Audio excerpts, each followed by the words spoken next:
We're going to start the meeting, and the first thing we're going to do is stand for the Pledge of Allegiance, followed by 15 seconds of silence. And prayers go out to the victims of the Hurricane Helene.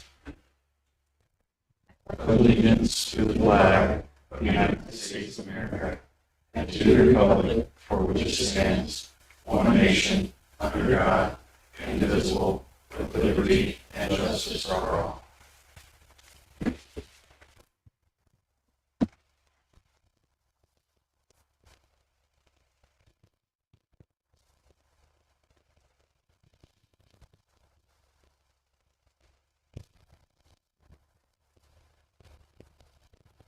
Thank you.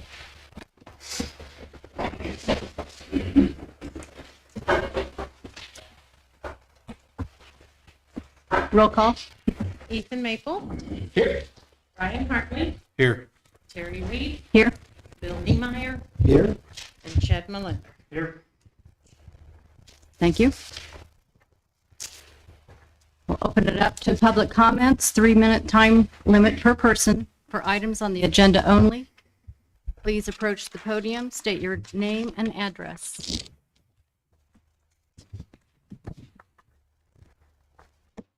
Okay. Claims. Do I have a motion to approve accounts payable vouchers 26931 through 26976? I will make the motion to approve APVs 26931 through 26976 as presented by materials. I'll second that motion. Okay, motion approved and seconded. Any discussion? Okay, all in favor, say aye. Aye. Motion carried to approve APVs 26836 through 26871. Adoption of minutes. Do I have a motion to approve the town council minutes from the meeting of September 18th, 2024 as presented? I'll make that motion. I'll second. Motion approved and seconded. Any discussions? All in favor, say aye. Aye. Motion carried to approve meeting minutes from September 18th, 2024. No old business, new business. We have Mr. Lamb. He's an AIM representative. Would like to speak. Good evening. How are you? Good Hey, evening. good. My name is Clint. It's not as cool as this Clint. All right. Here's my card. Thank you. Yeah. Very nice to meet you all. Thank you. And like she said, I represent our cities and towns organization. I don't think you need a full formal presentation on what AIM is. AIM is formerly known as the Indiana Association of Cities and Towns. I am, first off, full disclosure, I am a recovering public official. I am now 9 months sober from the mayor's office in the city of Sullivan, Indiana, after 12 years. So I've still got a little PTSD, so I apologize if I start to shake a little bit. When I decided not to seek a fourth term as mayor, which, by the way, I also served as president of AIM organization, and I was also president of the Indiana Conference of Mayors one year. And when I decided not to seek a fourth term as mayor, our executive director, Matt Greller, came to me and said, "What are you going to do?" So I'm 44 years old. I'll make a ton of money in the mayor's office, and I have 5 kids at home. It wasn't exactly paying college tuition and braces and everything else, and 16-year-old daughters driving vehicles, and I had a couple opportunities to do some other things. And he said, "Hey, we had 51 new mayors elected in the state of Indiana. We have several court treasurers. We have a lot of town board members that have come and gone over the years, city council folks, and we just want you to come on board as sort of an ambassador for Southern Indiana. So if you're wondering what the heck am I here, my agenda is very clear. I want you to succeed. I was passionate. I was a champion for my community. I was kind of on the ropes. Small city just south of Terre Haute, city of Sullivan, with a declining population for 37 years. And we were trying to do everything we could to kind of get things back on track and start to grow. So my agenda here tonight is to see you succeed. And in whatever capacity that we can do that, and our organization can do that, just know that I'm a friend, I'm a text, I'm a phone call away. I can meet during the day. I love taking tours of communities. I work with the city of Indianapolis, to the town of Francisco, to New Albany, to Fort Wayne. It doesn't matter the size. I take trips to DC occasionally to work, trying to chase those dollars, especially from the DOT, the Department of Transportation, with infrastructure and things like that. So full disclosure, that's kind of my role and kind of why I'm here.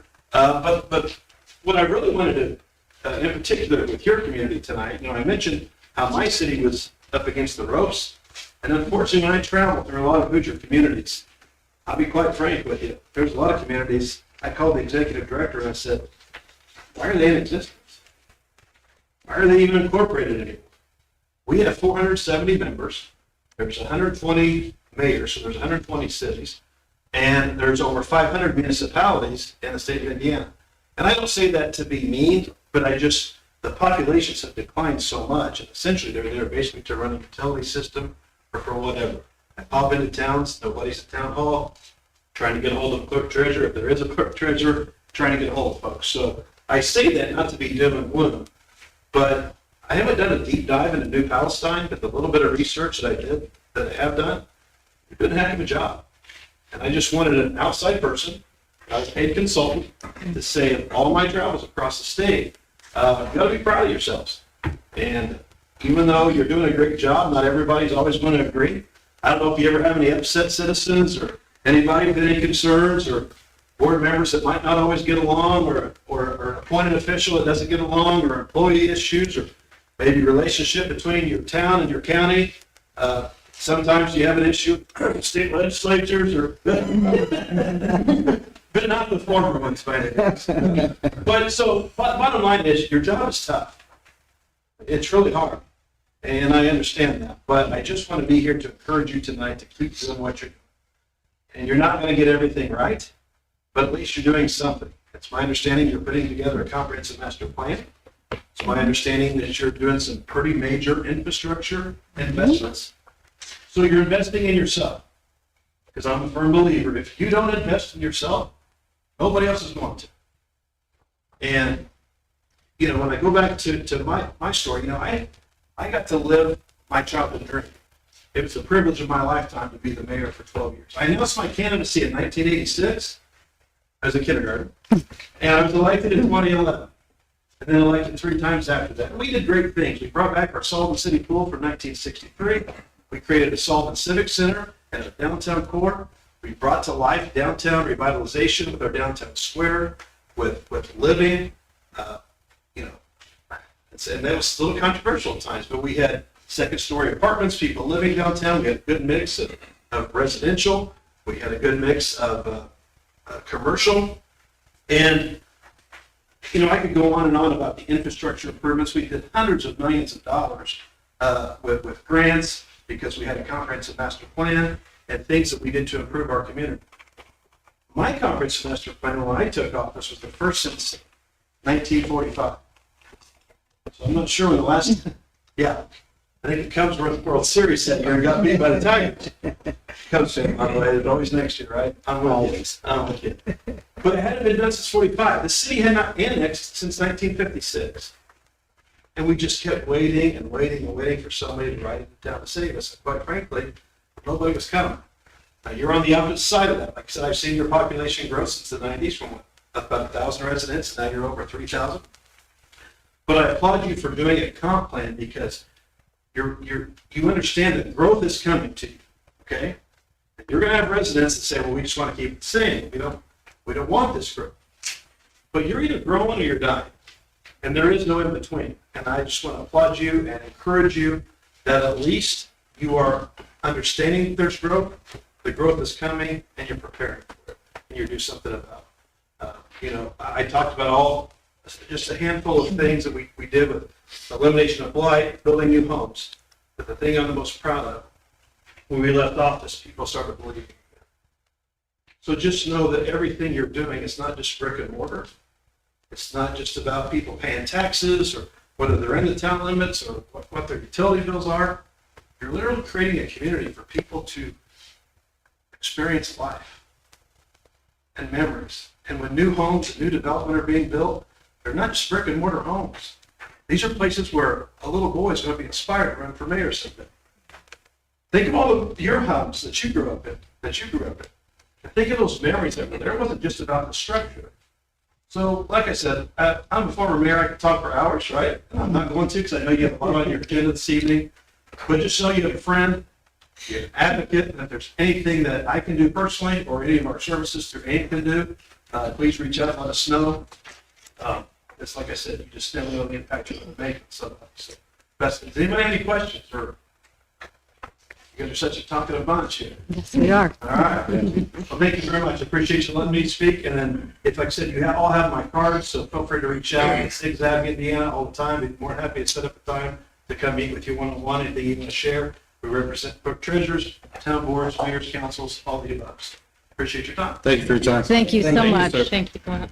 And thank you for pointing out, yes, we are up here for the quality of life of our community. So it is important to all of us. Thank you. Next in new business, Form 4, Resolution for Appropriations and Tax Rate, number 100224A. C. It wasn't changed down here. C. Excuse me. The adoption of that, do I have a motion to approve the what resolution for appropriation?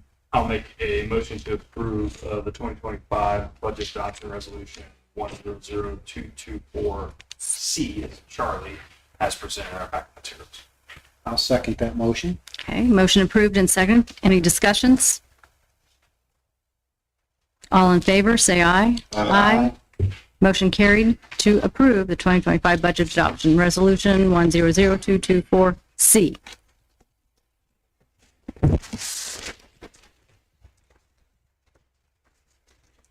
Next, we have the approve excess levy appeal resolution 100224. Do I have a motion to approve? I'll make that motion to approve the excess levy appeal resolution. I'll second. Thank you. Motion approved and seconded. Any discussions? All in favor, say aye. Aye. Motion carried to approve the resolution 100224 authorizing appeal of tax levy. Town of Palestine. Next, we have introduction and first reading of sewer rate ordinance 100224A. And Mr. Bosma. Thank you very much, Madam President, and members of the council. Brian Bosma, the chairman of the Municipal Practice Group of Rodriguez. Very happy to be with you tonight. Been about a year and a half, or maybe 2 years, since we closed the last deal with you all. So good to meet the new council members, and good to see Bill, who I've known for a long time.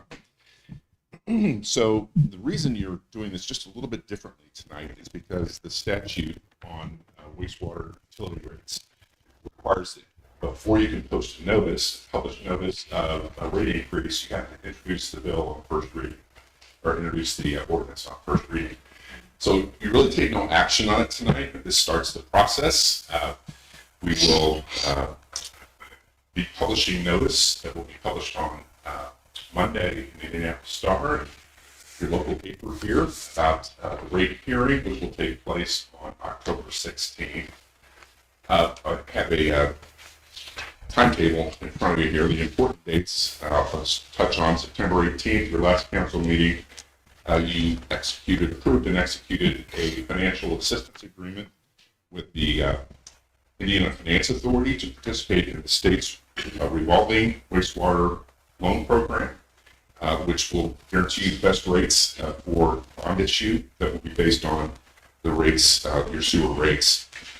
Then October 16th is the meeting of the town council to conduct a public hearing on the proposed rate increase. You'll actually have an additional appropriation hearing that night as well, and I'll work with Yvonne to be sure those are properly included on your agenda. Commonwealth Engineers has bids out on the street right now for your new infrastructure that you're proposing, and those bids will be opened October 23. O.W. Crone and Associates asked us to postpone the final approval of the rate and bond ordinance, just in case there's a surprise on the bids. So while you conduct the hearing on October 16th on the rates and appropriation, It will be actually a special meeting on October 28th, Monday, October 28th, at which you will approve both the date ordinance and the bond ordinance if you choose to do that. So again, that was just to, things are kind of crazy out there. So just didn't want to have a too small bond issue for that. So we can change both the rates and the bond amount. It we noticed it's $25 million. It's not going to be that high. That's what Cronin Associates asked us to make it at. The current cost estimates are just south of $20 million, 19,616 or something like that. So that's the hope that it comes in like that. You can reduce everything, you just can never raise it higher than it is published. So really no action on 100224A or B for that matter tonight. They're just introduced. Hearings will be on the 16th, final approval on the 28th. And I'm happy to answer any questions that you may have. Let me just mention a couple other dates here I should have mentioned. So the State Revolving Loan Fund folks are pretty organized. So we have to obtain signatures the week of November 6th on all the closing documents. There's a pre-closing. We have to deliver those before November 13th, which is unusual. It's not going to close for several more weeks. Then there's a pre-closing that is conducted telephonically or by remote meeting, which Council President or Treasurer already have on the calendars. They have to participate in that in case there are any local questions that come up. And then the State Revolving Fund will actually close and purchase the bonds on November 27th. So we put these together for ourselves to have a detailed blueprint of exactly what has to be done. Happy to share that with you as well. There may be some changes along the way. The bond ordinance, your next order of business as well. I'll just speak on that one. Okay. That's okay. Yes. So 100224B is your bond ordinance that's basing the bonds on the new sewer rates. And again, they're listed at a high rate or a high amount now. Again, hopefully that will come down significantly. So happy to discuss anything you'd like to about that, or Madam President, whatever you. Anyone have any questions for Mr. Bosman? Guess not. Thank you so much for, I would oh, just point out, I do believe we did get communication that our interest rate was a favorable interest rate. So I think that's something to just put out there and recognize that there's a couple of hurdles I understand in this process to get all the pieces, but one of the big ones was a good favorable interest Yeah, rate. it's under 4%. And So, I think we're very pleased with that. You should So be. Yeah, that's, Ethan, to put numbers on that, we received a 3.48% interest rate, which would reduce the total interest expense by $1.2 million and reduce the user fee by $2.50 a month. right. So that's the first hurdle. The second is the bids. And so just communicating to everyone who's here or checking in that's a positive move in that direction. And if the bids come in, that'll further define what those rates and what that bond issue will be. But good start. Yeah, and just add one more step. Yvonne will be, the clerk's office will be mailing, you're required to mail rate hearing notices to any participants, any customers that live outside of the jurisdiction. And Yvonne wasn't exactly sure how many there were of those, but there were plenty, more than 10 or 20. So they'll be putting those mailings together in the next couple of days. And also to emphasize on that, those, the rates that came out that are currently advertised are not expected or anticipated rate numbers. They support the $25 million project. Correct. So actually it's just a little under that, 24 million, something, according to Jared at Office. Right, that's worst case scenario. It really is. worst case. Yeah. Just didn't want to have to, rebid, start the whole process over again. And again, it's your favorable rate. So it's for being there. Thank you. Great. Thank you. Thank you, Brian. And Mr. Nice's capable hands, and we're always available for any questions that you have. Okay. Thank you so much Thank for you. your detailed explanations. Thank you. Okay. Zach, legal updates? I have no updates for you this time. All right. Department reports. Mr. Robinson? No, it's just a first reading, no action. The comprehensive plan, that's still going strong. We had a meeting last week. I'm hoping that you guys are getting the email that cities sent out. You're abreast on it. I think they are going to set up a harvest fest for public input as well. And the safety, and a lot of input there, so that was very helpful. I was working with EDC there on some of their projects, and we have to kind of put a budget together, and just a few of those projects was the roundabout landscaping, the state highway fencing, and they actually came out today. Some of that black fencing that you see through town, if you look at it real close, it's in pretty bad shape. It's steel and it's rusted. So we're either replace all of it or replace it in sections. We'll get the quotes on that. Some of solar lighting on the trails, predominantly the one between Gym Road and Depot Street, because that's pitch black. These are just things out there that they wanted to look at. Flower baskets on light poles, and then painting the bottom bases of our light poles. They can actually come off, and we can have those stripped and probably have them repainted. One other outstanding project is the electrical boxes from the last go around with the RDC. I got some input on some photos that we want on that. We're actually going with kind of historical pictures. And one thing you'll probably have to collage them on there because the picture might be distorted. So I should be getting that picture back, what they're going to look like. It's just an elaborate history of the town. I think those things. And then last, we got our street park truck. Very appreciative of that. It's the big red one out there. I went get the decals made today, and we'll probably send it down to Mid-State to get the lights put on. So very appreciative. We replaced a 20-year-old truck. Yeah. That's it. Thank you. Steve is out. Anything to report from him? No, I think his project's finished up, community crossings. Yeah. I think that went well.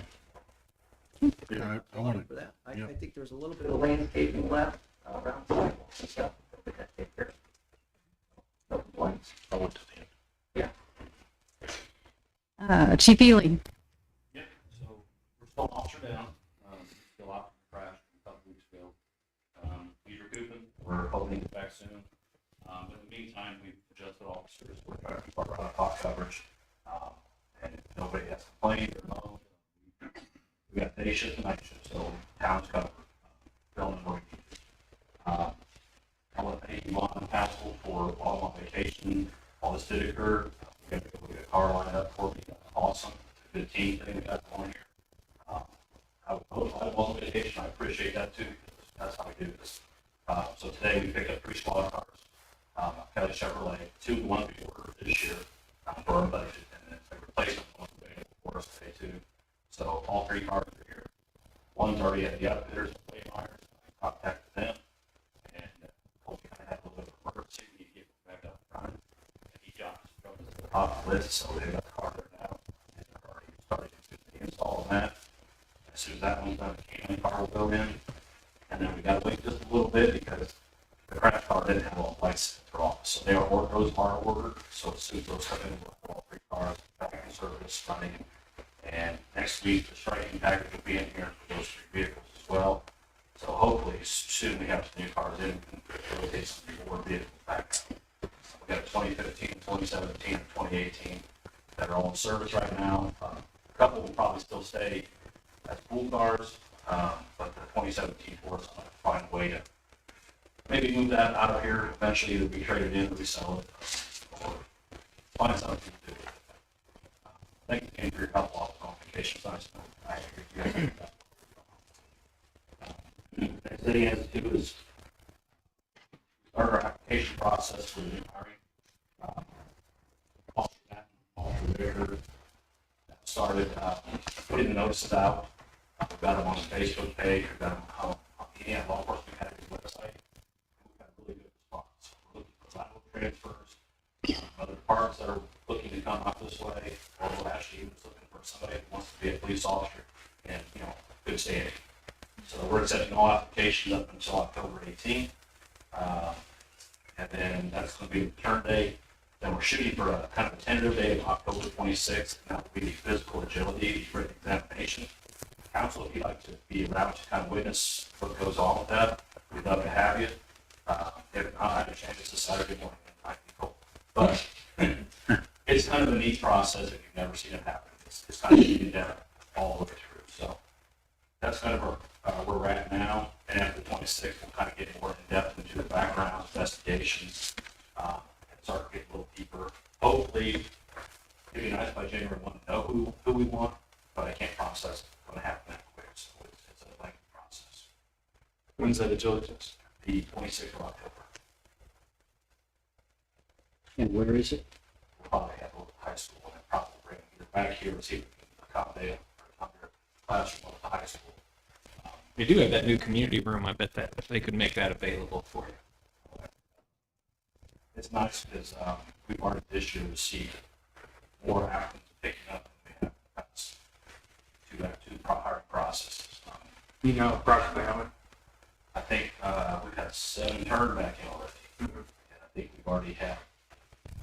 We've had about 18 packets picked up here. Wow.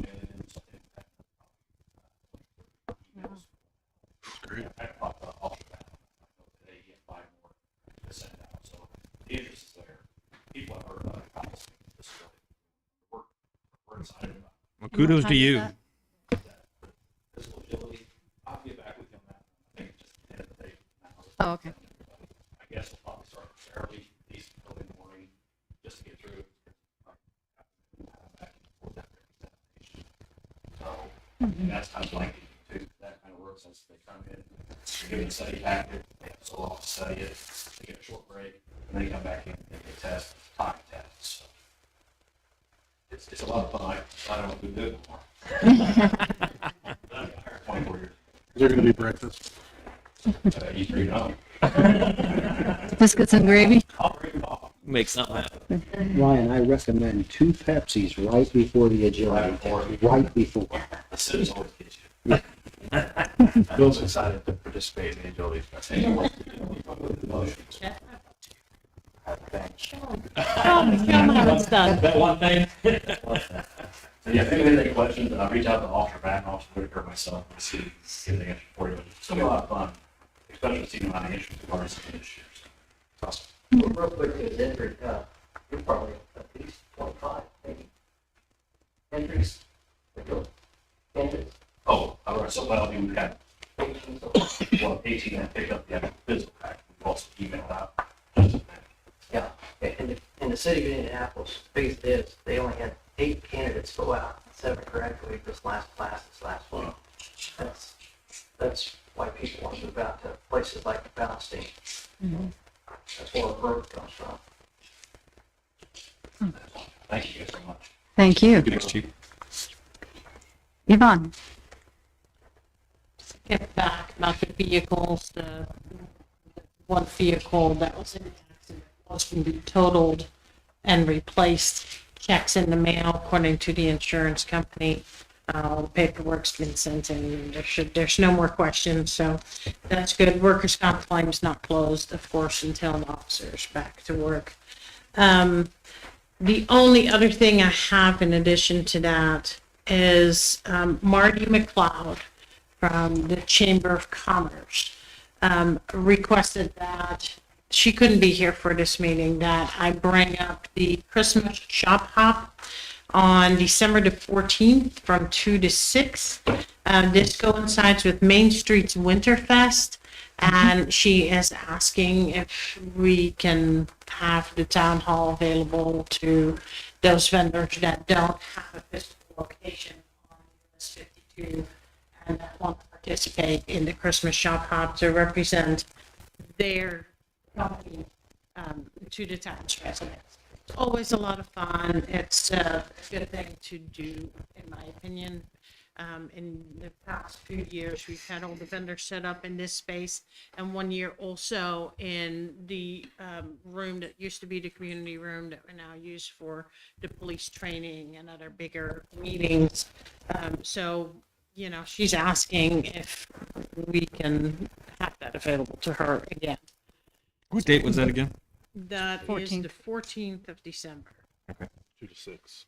I'll make a motion that we grant authority or permission to the Chamber of Commerce to use Town Hall between 2 and 6 p.m. on December 14th.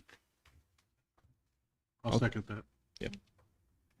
Motion moved and seconded. Any discussion?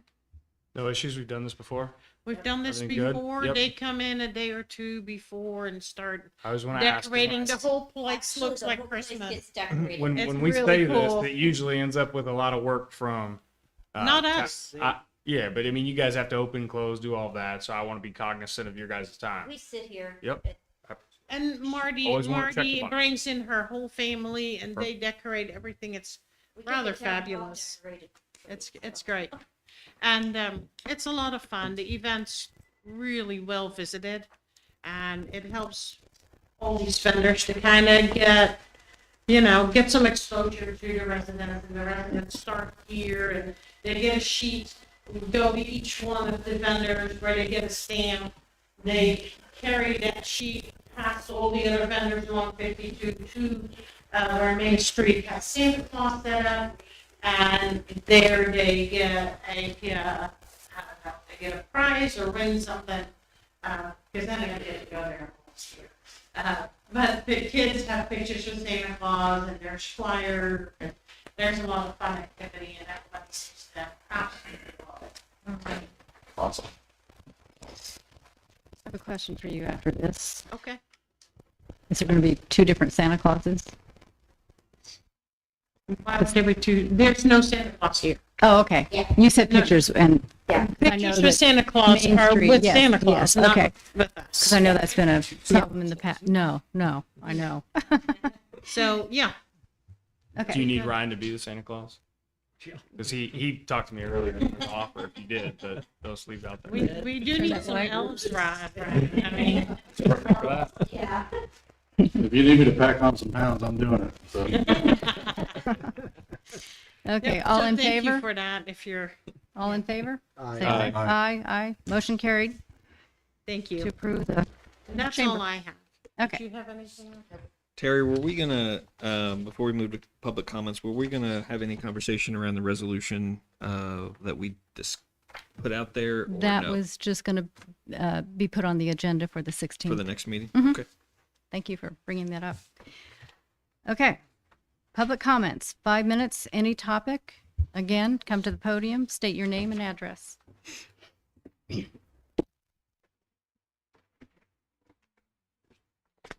Chris Warnemont, Cedar Creek Estates. I just have a few questions. First of all, when I came into the meeting, I was very concerned about what appeared to be a higher rate. And I think my compliments to Brian Bosman, he shall explain. So it's clear to me that they're not saying it's going to be 497. That's what that is. Okay. Now, one of the things that was talked about 2 weeks ago, Ethan, you brought it up. You're challenging about developer fees, and that was about all the discussion was. I guess I'd like a little more discussion about development fees. Was there discussion amongst you guys during other meetings or special meetings about raising developer fees? Because a lot of people see this as you well know, I'm sure you've been talking to folks, as a tax, as an additional tax that, developers are going to make all the money they're going to make. Why aren't they paying more into this kitty? I can speak to a little I was bit of gonna that. say, yeah. Our rates were $27.50, and when we raised them to $37.50, I had the exact same question. What is the limit we can raise? And there is a rate that we cannot exceed, and I don't know exactly what that is, but we were pushing it pretty hard at the $37.50 hookup fee. And then the acreage fees that they're there's a calculation on that as well. So we are at almost $2,000 an acre for acreage fee, and there is a limit on that. The question was posed, and the comment from Jared? Jared was that we are above the average, and there is limitations with that. That is something that we asked about. Do you know what those limitations are? I do not know what they are offhand. And Chris, I'll share, several years ago, the prior council considered the possibility of having impact fees. And we looked into it, and in order to do so, to follow the statutory requirements to impose, higher impact fees, you had to have a consultant. The process itself was about $100,000 process. So I know, we looked into that, and it was not worth going through that process, because it would be a long time before you ever recoup just the cost to go through the study to do it. Well, how much would those impact fees be? And with the cap that's already out there, it can't be much higher than what it is. Well, I don't have the exact numbers either. Jared would have those. Yeah, but yeah, since we're having a public meeting in 2 weeks, my suggestion is you guys be ready for that. Because I know a lot of people are, not just me, that are concerned about this. Right, we're talking about connection fees to a sewer. That's not going to be addressed in 2 weeks. Okay. But if you did connection fees, that You're is something talking that about could lower the developers' connection price. fees. That would have nothing to do with the sewer rates. Okay. We'll talk maybe afterwards. Sure. Also, will some of the folks I'm talking to, they're either in the town limits or adjacent to town limits that are on septic, are they going to be required to get on the sewer system? No. Sewer system. And Chris, I'd say that's the same as with annexation.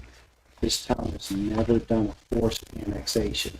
There are neighborhoods that the great majority want to be annexed, but you have one or two residents that say no, and we have historically said, if it's not unanimous, we're not going to force somebody to be annexed. So same thing with the sewer. And last thing I have, Chad, if you don't mind, I'd like to speak with you after the meeting. Thank you. Thank you. Thank you. James McCall, I live in Crystal Heights. Chris, right? Yeah, he put it pretty succinctly. I don't want to belabor the pointer, but I need to echo what he said, is that there are a lot of citizens that don't attend every meeting, they don't understand the decisions and why the decisions are made. One of those is me, so I don't fully understand why we can't put more in developer fee shelters or restrictions to that. I think we just need, before the next meeting, I think you're going to have a lot of really angry people in here that want answers as to why do the rates have to be the way they are? Why can't developers swallow more of this cost? Because they are the ones that are causing the plant that needs expanded. Where's the plan right now with its capacity? When do we project it's going to meet capacity? All of these different things need to be addressed. I think people are pretty. I learned about it today, and I moved the whole schedule around because of the town meeting. Thank you for doing that. I appreciate it. It's important to be here. And I know a lot of people couldn't, so just give me a heads up, and then I would like to answer some of those questions. So your three questions were, why can't we raise the development fee? Yes, so why can't, and I don't know all the technical terms, but why can't more of this cost be pushed on to developers, or even, heck, I'll say new residents versus existing residents that have been out for 10 years. I'm not against growth. A lot of people aren't against growth. I am against raising a sanitary sewer that's just way higher than any other municipality I've talked to. That's it. Your second question was, when does it reach capacity? Yeah. Current or the new one? So, The proposed new one? yes, so what's the plan? And maybe this has gone over in other meetings, and maybe I'll talk about this again, but I know citizens we have never heard it before. So if there's something you can hand out, a flyer, you can just question a frequently asked question sheet, that would be pretty. Yep. And then your third question, I think it was those two combined, is it at capacity, and then when does it reach capacity? So just, if you could just think of just general questions that people are gonna ask people. Yep. Because when I saw that, the rates blew my hair back. Yep. And it's good to hear, Mr. Bosma say that. This is worst case scenario, you know, anticipate being all 25 million. And even something like that, communicating that. Yeah. I would just add, one of the things that would help us, if you, Chris, or anybody else has specific questions, and you may know the answer, but you may not know the answer, but if you think the general public would need to know those answers, all of our emails are available. Email them to us, because we can do that. You know, we can pretty succinctly, we've talked about this for several months, we can pretty succinctly put together an FAQ that we could do, but it's helpful to know what questions need to be on there for y'all. Yeah, I think definitely the things you're asking are very reasonable, right? The one thing that I would comment on is any time that you're asked specific questions and you don't have those details, council, business, any meeting, right? We have due diligence to answer that question correct, right? So for me to say, hey, we're at the 92nd percentile of the development fee, that's not accurate. I need to find that information, right? So to Ethan's point, if we get that information, it gives us time to have that information available. But yes, we've asked those questions. It's not probably something I wrote down. The capacity, the current wastewater treatment plant has been at capacity before, and at times throughout the year it does go over capacity, correct? Yeah, that's that. Right now, on our average, we're about 76% of the plant capacity. During wet weather, we're probably well over 100%. So those are the things that we have to watch out, that we don't let IDM come down here causing us trouble. And Jim, what is IDAM? Again, in environmental management. So basically, if we continue to go over, they come over and at some point can take over the wastewater treatment plant from us. So, Yeah, that's, the point is too, is it's 0.4. Yeah. I don't know what the units are, million gallons per gallon. It's 400,000 gallons a day. Okay, and then we're going to 1.5, which is a factor almost over. So that's a question you guys know I've had for a long time. Why are we quadrupling our size? In what weather, we've actually treated a little over a million gallons a day at that plant, at 400,000 gallons a day, without violations. But that's a pretty hefty load that goes to that plant. Well, right, so. And just to answer your question, you know, we don't want to do this again in 10 years, right? So if we keep growing the way we're growing, or, you know, expanding, nobody knows the future, but we don't want to have to build another wastewater plant in 10 years. So we want to get 20 years out of this thing, which is why we're going up so much. Yeah, I think the projections would be good for you guys to share. Correct. So. we had that. I think we put it on before, but we can look to try to get that on. Yeah. Jeff, if I asked a question about the limit, you didn't really answer that question. So the gentleman's first question had to do with what's the limit of those? I didn't answer the question because I don't have the details of that. Right. Right. Yeah. Well, that's the point here. That if you have that information, we expect you to get into that, get that information. Of course.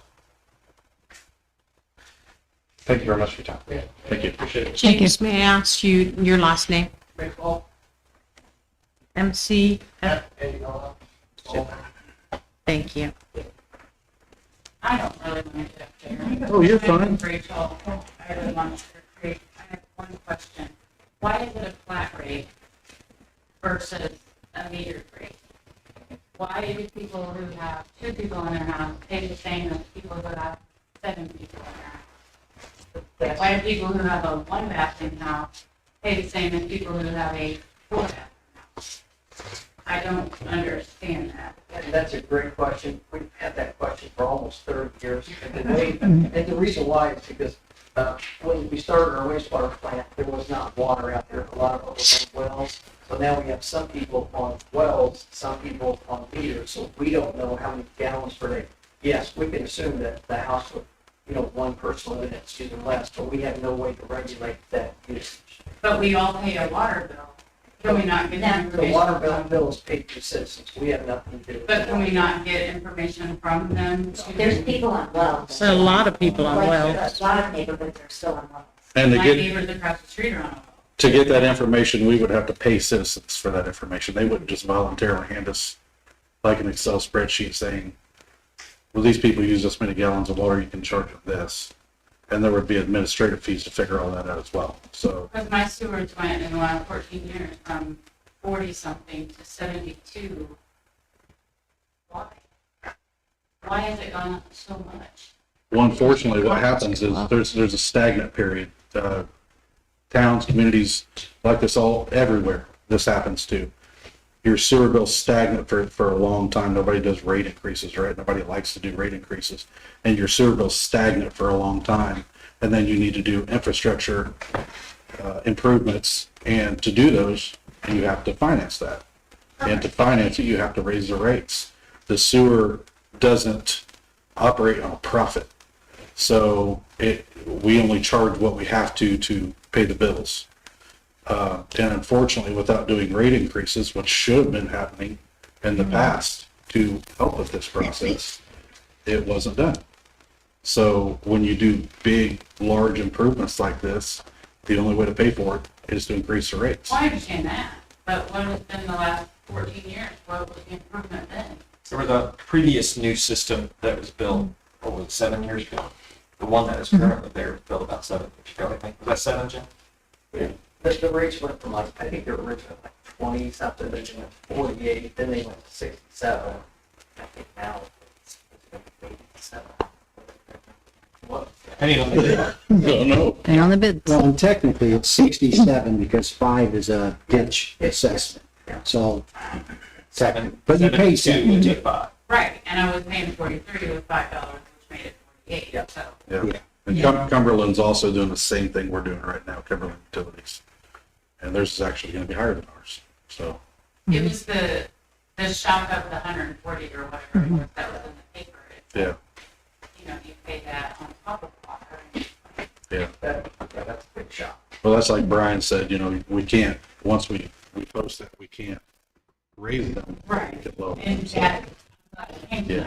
that makes And we anticipate the rates that were discussed at our last meeting were an 87 this year, to go to an 87 a month this year, and then to about a 119 in 2026. And so we're hoping that those numbers are accurate. And we're just waiting on the bids to come in for that new treatment plant to lock it in. The first step, like we mentioned, was the interest rate was favorable to us, probably a little more favorable than we anticipated with our conservative projections. So that's a good first step. And if we can get it anywhere below 87 and 119, I promise you, we're going to do our very best to do that. Where is this new facility? It'll be where it currently is, which is the Bittner entrance to like the high school down there. Okay. And I just have another stupid question. What is the thing at the end of Sugar Creek? I know that has something to do with some sort of. That's a lift station. Okay. The lift station. Okay. I will add that McCourtsville has just done the same thing, but they were increasing rates each year. And so they had money to offset what your bill would be. But that wasn't done here, so that's part of the increase. But thank you for your questions. Yeah. Not really bad, but They are. Yeah, they are. Anyone else? I will say, even to the 119 we talked about, you know, the anticipation is growth within the next hopefully 2 to 5 years that will actually help keep that rate even further down, further than 119. That would be a blessing. The I'm 119. guessing it'll be a blessing if it just Yeah. I know, right? The 119.53 is assuming only growth that is planned about and known about right now, right? So anything outside of what it's going to start building is, But as a citizen who's been here in the same place for 14 years, I almost feel like I'm not the reason that this plant needs built. Why are we not charging the new people more money per sewer versus people who have been here for years? Versus the people that are paying $200,000-$300,000 per home. There is a fair and equity element that we, by law, we have to follow in terms of charging different people and different things. So I get that it would be fair. I would offer that, you are part of the reason why the development happens, because people who have been here for several years are part of the reason why people want to be a part of New Pal. And people who are connecting with our residents and our schools and the goodness that comes from our community are attracting police officers and development and business and all of these things because of those who have been here for 15, 20, 30 years. So whether we like it or not, we have the thank. We can give thanks to the residents of New Pal, who are a hospitable and encouraging community to welcome new people. But dear God, I understand. We pay it For too. all of us. We pay it too, so we don't get out of paying it, so we pay it too. I know. Well, I was telling him before we came, I'm like, I wonder how many people live in town and pay this program. Everybody. All of us. We all of us do. That's a requirement. So it's 10%, the rate could actually go down. Well, the 119, that's been that 2 years, and like Chad had said, we have some anticipated apartments, things like that, that we anticipate that's going to be built. There are other communities that don't build in our town center. And, there are some townhomes, there are some apartments in there, there are some businesses that are building there to hook up the sewer, hopefully soon, in 5 years. I mean, as we mentioned in our last meeting, this council is committed to evaluating those figures on a regular, consistent basis, and it's all going to be connected to users. So the more users we have, the more that gets spread across more people. And so our job, held accountable by you all, is to be constantly reviewing that information, that as development happens, we're asking the question, how will this affect, or can it affect, in this case, lower our sewer bills, so that we're helping out our community. Yeah, Thank you all so much. the assumed development that we have right now is Willow Ridge and Ashton Acres. So we know there's more than that. Like, there's land waiting for interest rates to go down, which we just were lucky to be part of, that is going to build as well, right? That will increase that ability to do that as well. Well, I'm glad that they pay more for normal. We don't control that. I know. Yeah. Rachel, what is your last name? Oh, thank you, Mary. I spelled it wrong. Thank you.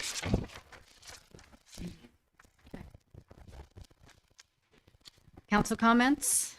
Ryan?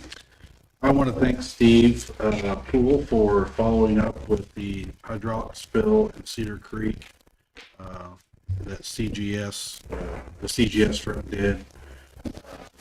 He actually followed up with CGS, had their insurance guy come out and look at it, and while they were here doing the HMA patching for the CCMG project, he proposed to the insurance agent that they just go ahead and take care of it now, because it wasn't going to get done any cheaper, and they did. So that saves the taxpayers about $37,000 on getting that milled and repaved through Cedar Creek where the CGS strip destroyed the brand new asphalt. So I want to commend Steve on following up with that, getting that handled quickly. That was pretty awesome. That's all I have. Very quick. Yeah. Very quick. I can't believe CGS followed through with it.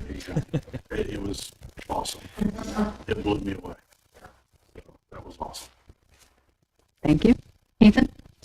I just want to, again, thank you for those who were willing to be here and even specifically ask questions. To me, that's one of the most important things that we can do at these meetings is have you here, ask questions, hold us accountable, even if you're sharing information that you're unhappy about something. If you're not here, you don't know, and we don't always know. And so thank you for taking the time to be here and ask those questions. I appreciate that. Friday, we'll have our council chat, which is a more informal opportunity to meet with a couple council persons. So Chad and I will be at Tia's at 8 a.m. Friday. If anybody would like to sit, have some biscuits and gravy, coffee, or whatever you choose to eat from there, and just have a conversation about what's going on with town. We'll answer whatever questions we can. If we can't answer them, we'll try to find the answers for you. But it's a more informal opportunity to have those conversations. So that'll be Friday at 8 a.m. This Friday at Tia's. They have phenomenal food, by the way. They do. They do that. I mean, why do you know about anything? Yes, sir. It's just an informal, open conversation about whatever you want to talk about. Try to do this once a month, right, Chad? Chad? Ethan. Or Ethan? Chad? Ethan always does this on the first Friday. Yeah. The first Friday of every month. Yeah. That'd be great. I'll be at work. That it? That's it. Thank you. Okay, thank you. Chad? Couple things, we kind of touched around it, but looks like a new car parking lot out there, but there's a couple great things that happened with that. So one of the things that I think I'm proud of is the employees of this town are good stewards of your money, and we received a message from Jim saying that there was a rebate on a vehicle and it was going to be much lower than what we anticipated to spend to buy a new vehicle for the street department to replace that 20-year-old vehicle. So thank you for doing that work ahead of time and providing us with all that information. It makes it a really easy decision. And then you've gone to say, yes, this is less than what you guys thought. So really appreciate your guys' work to do that. Yvonne, obviously, Chief already called it out, quick action. Really appreciate you saying, hey, we know this is going to happen. We got one right here. We put a deposit down on it. It's the right thing to do so we can continue to provide a safe environment for people who live in this town. My only question when you get a second is, do we know the insurance amount that was payable for the total of that? You probably don't have it on there. $62,000 some odd dollars. Okay. Thank you. Yeah, that's as close as I can. Yep. Just with. Nope. Ballpark helped me. Thank you. And then Clint, thank you for coming. AIM does a good job, I think, for all of us that were new. We all attended the new council member. Yep, and it was awesome, right, to be able to learn, ask questions, and it was pretty cool. So thank you for what your organization does to help. A lot of information gets pushed our way, which is helpful. So thank you very much for your time every day. That's all I have. Thank you.